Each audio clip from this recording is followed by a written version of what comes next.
Balik lagi di podcast kesehatan. Perkenalkan, aku Amel. Di sini aku nggak akan sendirian. Kita pastinya kalau misalkan bahas-bahas tentang kesehatan, pastinya harus ada orang ahli dong ya. Nah, jadi di sini aku bakal ditemani oleh dokter fenomenal kita, ada Dokter Eka. Halo. Oke dok, balik lagi sama Iya aja. lagi. Aduh, bosan gak sih? Enggak dok, Enggak, aku oh. akan bosan sama dokter. Ya aku jangan bosan kok sama kakak. Makasih. Terus jadi di video kali ini kita bakal bahas tentang kenapa sih stres itu mempengaruhi kondisi fisik. Nah, Ya, dok, bener gitu. banget ya. Asli dok. Soalnya kan banyak yang kayak stres jadi sakit. Asli. Stres Stres banget sih. banyak banget sih ya penyebab dari stres ke badan kayak gitu. Bener banget. Nah, kenapa? Karena jadi di tubuh kita tuh Kak ada namanya kortisol, hormon kortisol. Nah, kalau kita lagi stres, si kortisol ini naik. Oh. Iya, jadi dia naik. Nah, kalau misalnya kortisol berlebihan, banyak banget efeknya. Satu, dia itu bikin gula naik, gitu. Terus yang kedua, bikin tentu kalau misalnya kita stres kan suka pikiran nih, otot-otot jadi pada tegang gitu kan. Nah, bikin sakit kepala, pegel-pegel gitu kan. Nah, kayaknya pengalaman ya. Nah, terus selain itu juga, ketika kortisol meningkat, ini akan menghambat pelepasan histamin dan efek peradangan di tubuh kita. Jadi ketika misalnya ada bakteri atau virus, itu tuh karena si histamin sama efek peradangannya itu menurun, jadi nggak bisa ngelawan si bakteri atau virusnya itu. Makanya kita jadi gampang sakit atau daya tahan tubuh kita turun gitu. Dan satu lagi, kalau kita stres suka ini nggak sih sakit ulu hati. Iya, bener banget. Iya. Jadi sakit hati membuat sakit ulu hati. Gitu. Oke dok. Nah dok, biasanya gejala fisik apa sih dok yang bisa terjadi akibat stres? Oke, gejala. Iya. Nah, biasanya kalau misalnya stresnya akut gitu ya, nah kita tuh ngerasa kayak berdebar. Tadi ya misalnya ada rasa terbakar nih di daerah dada karena peningkatan asam lambung, GERD lah gitu. Atau nyeri ulah hati, mual. Atau misalnya kita pernah nggak sih ngerasain mau ujian terus kayak deg-degan banget. Iya. Nah, kurang lebih kayak gitu. Deg-degan, perut kayak gak karuan, pengen pup tapi enggak gitu kan. Mual juga. Mual gitu, keringetan. Nah, sama gitu. Jadi itu ketika kita lagi stres tuh hormon yang akan keluar tuh kurang lebih akan menimbulkan sama ketika kayak kita deg-degan mau ujian. Karena deg-degan mau ujian juga dia lagi stres tuh. Gitu. Kayak gitu ya salah satu gejalanya. Betul. Nah dok, kenapa ketika kita stres nih dok ya, suka ada beberapa orang yang nafsu makan, ada yang naik, ada yang turun gitu dok. Itu apakah pengaruhnya dari mana sih dok? Kenapa bisa kayak gitu beda-beda? Ya, kayak gitu? betul. Nah, jadi sebetulnya tergantung lama stresnya. Nah, kalau lama stresnya tuh baru-baru lah, akut lah ya gitu. Nah, sebenarnya malahan kita tuh bakal dominan tidak mau makan atau tidak nafsu makan. Kalau stresnya akut gitu. Jadi misalnya kita tuh kayak aduh pusing, baru 2 hari lah masalahnya terjadi gitu kan. Itu tuh biasanya nggak mau makan dulu loh. Kita jadi kayak aduh nggak nafsu makan, malas banget makan gitu. Nah, ternyata karena ada hormon yang dia itu dikeluarkan, yaitu hormon yang menurunkan nafsu makan gitu. Namanya CRH gitu. Nah, kalau ternyata kan ada juga nih yang makan terus kalau stres tuh kan. Nah, kalau yang memang stresnya sudah kronis atau udah lama nih, jadi stres itu kayak nggak kerilis-rilis atau misalnya belum menemukan penyelesaian gitu, atau belum menemukan pengganti yang baru. Kemana ya arahnya ya? Nah, ini biasanya yang terjadi ada hormon yang meningkat yaitu glukokortikoid. Nah, glukokortikoid ini dia hormon yang bikin kita lapar. Jadi pengennya makan terus, pengennya makan yang manis-manis gitu kan. Nah, kayak gitu pengennya makan es krim, coklat gitu, cemil-cemil yang manis-manis. Nah, Jadi kalau misalnya kakak tipe yang memang makan terus, kalau stres berarti mungkin stresnya udah lama kali. Cuman nggak sadar gitu kan. Ya, seperti baik-baik di luar gitu kan, bisa jadi kayak gitu kan.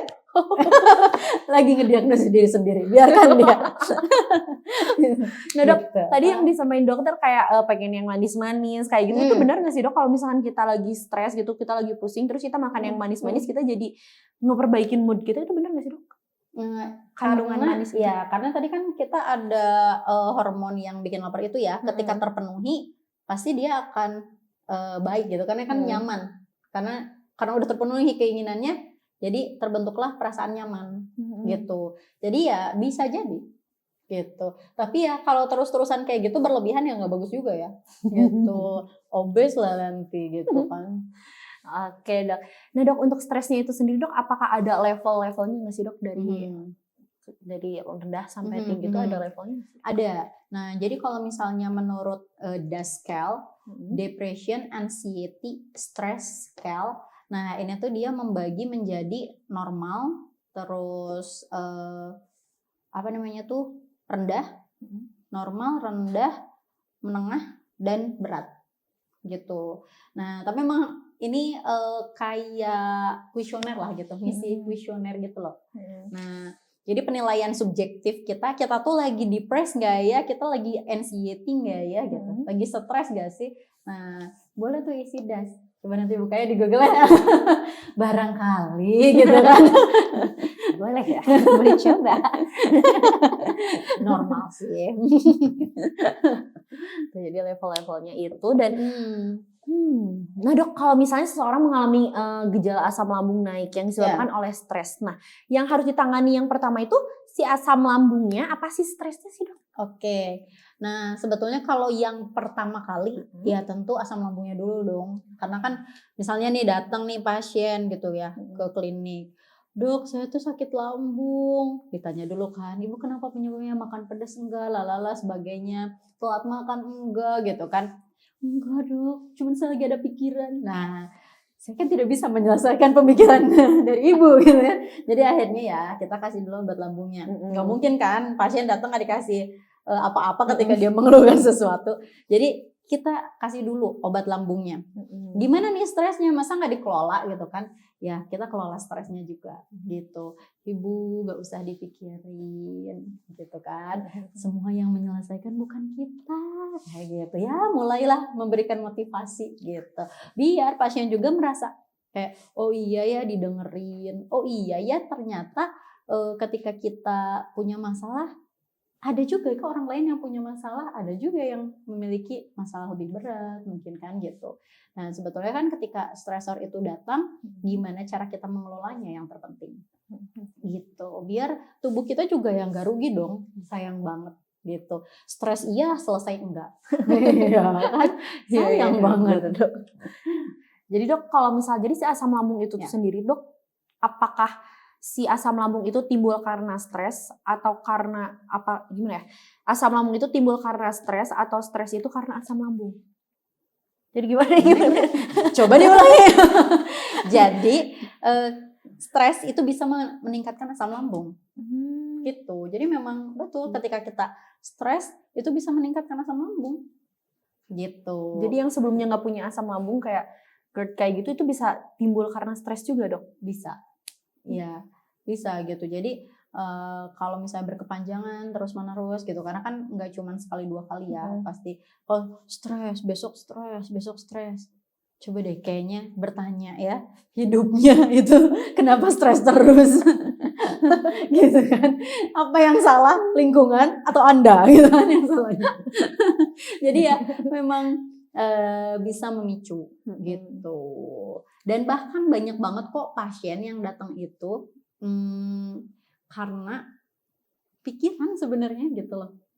Si asam lambungnya tuh meningkat karena ada pikiran sih. Itu banyak banget kok yang kayak misalnya sampai konsul terus udah gitu ketika ditanya permasalahannya apa, iya ada yang lagi dipikirin dok, gini-gini. Ketika dikasih motivasi sampai nangis gitu kan, itu banyak menemukan kayak gitu. Dan ya setidaknya gitu, walaupun kita mungkin tidak bisa membantu banyak gitu ya menyelesaikan permasalahan di dalam hidupnya gitu. Tapi setidaknya kan kita menjadi pendengar yang baik. Terus seenggaknya kalau apalagi kan perempuan ya, kalau udah cerita tuh kayak seenggaknya tuh kayak ngemplong dikit gitu lah.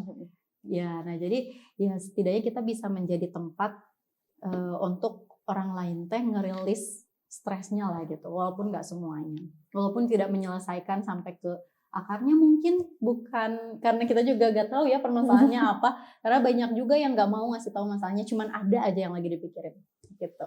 Tapi ketika kita bisa ngobrol gitu, itu kayaknya membuat hati lebih tenang, lebih seneng lah gitu. Kayak gitu teman-teman. At least ngobrol. Kalau cewek gitu ngobrol, tapi kalau cowok kayaknya enggak deh. Wah, ya gitu dong. Iya, cowok tuh bukan. Coba kita tanya Apip gimana kalau lagi ada masalah. Gimana dipendam? Nggak naik ke atap kan, Menyerang. Benerin genteng Oh, maksudnya. iya. Nah, jadi memang kalau cowok itu dominan, mereka keep permasalahannya gitu. Mereka pengen nyelesain sendiri biasanya kalau cowok tuh. Kalau cewek dominan ngomong gitu kan, cerita, pengennya didengerin doang, nggak usah kasih solusi ya. Gitu, karena ketika dikasih solusi itu adalah pertanda yang buruk gitu. Jadi jangan dikasih solusi, dengerin aja. Oh iya gitu. Apalagi sampai ini loh bikin perbandingan. Kadang suka kayak gini nggak sih? Ngebanding-bandingin mana yang lebih menderita gitu. Adu nasib. Jadi kadang juga kalau misalnya cerita ke teman, iya aku juga kayak gini. Wah, aku mau waktu itu lebih parah, gini gitu kan. Suka kayak gitu gak sih? Jadi cari circle yang baik ya. Oke, Dok. Nah dok, untuk mengendalikan stres supaya nggak menimbulkan gejala fisik itu kayak gimana tuh dok? Kayak gimana caranya gitu ya Iya. bisa menghindari itu? Ya tentunya harus belajar mengelola stres, itu sih yang paling penting.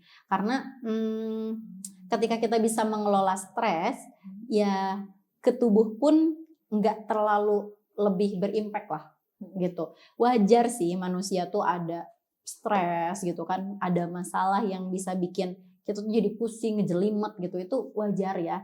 Nah tapi gimana cara kita menghadapi atau merespon stres tersebut gitu. Ketika kita punya masalah, jangan berpikir kita yang paling wah kita udah paling menderita nih, paling sedih banget deh hidupnya gitu.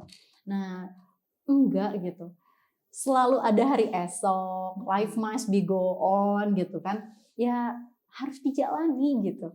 Harus tough gitu. Karena ya gak mungkin di dunia ini tuh kita lempeng-lempeng aja tuh gak mungkin gitu. Jadi harus belajar mengelola stresnya, harus belajar menghadapi masalahnya. Jangan pernah lari dari masalah. Karena hanya akan menimbulkan masalah yang baru gitu. Dan stres-stres yang menumpuk gitu. Pada akhirnya kita jadi sakit.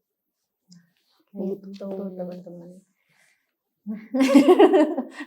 Nah jadi speechless gini ya. Lagi menyerap dulu. Aku merasa dinasehati yang benar-benar masuk ya ke dalam-dalamnya.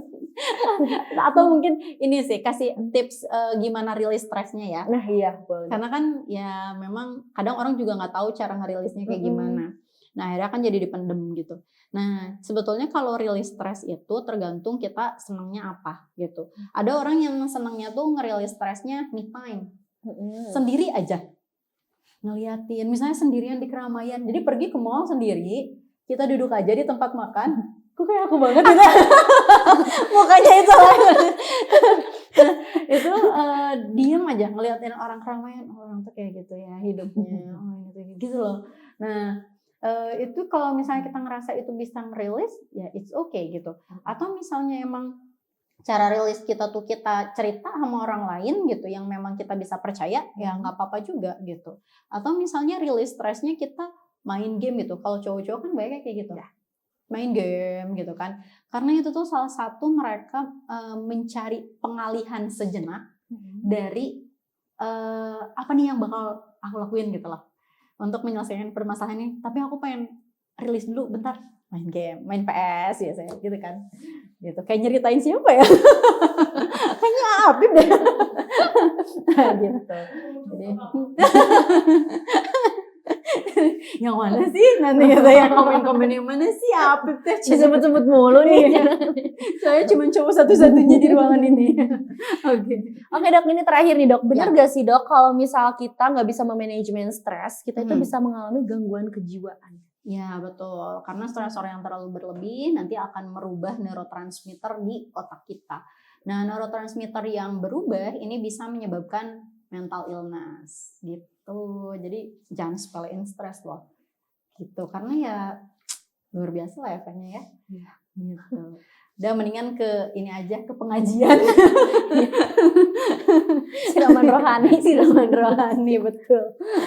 Oke nih teman-teman ya, sekian dulu video dari kita mengenai stres tadi ya. Ini banyak banget tadi nasihat yang udah disampaikan Dokter Eka. Langsung aja aplikasiin ke hidup kita ya. Aku juga sampai speechless tadi ngedengerinnya. Aku juga bakal lakuin semuanya kok ya. Oke teman-teman ya, terima kasih banyak yang sudah menonton. Jangan lupa like, comment, and subscribe. Aku Amel. Dan aku Dokter Eka. Sampai jumpa di video lainnya. Bye. Dadah.